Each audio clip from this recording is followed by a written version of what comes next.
Wow, ang sarap talagang gawing partner tuwing agahan ang shiitake coffee at saka yung good shape skinny latte. So, kahit alin dito sa dalawang kape ang sarap i-partner sa ating hapagkainan.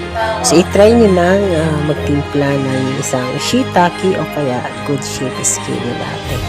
The best talaga ang aroma, ang lasa at ang combination ng ating pagkain na may shiitake o kaya good shape skinny latte. So don't worry dahil gawang salveyo ito pareho, kaya safe na safe, ligtas. So walang palpitation of the heart, good for the heart pa nga siya. So mag shiitake or good shape skinny latte na kayo. Try nyo na, napakasarap, sigurado akong babalik-balikan nyo ang pagtimpla ng shiitake o kaya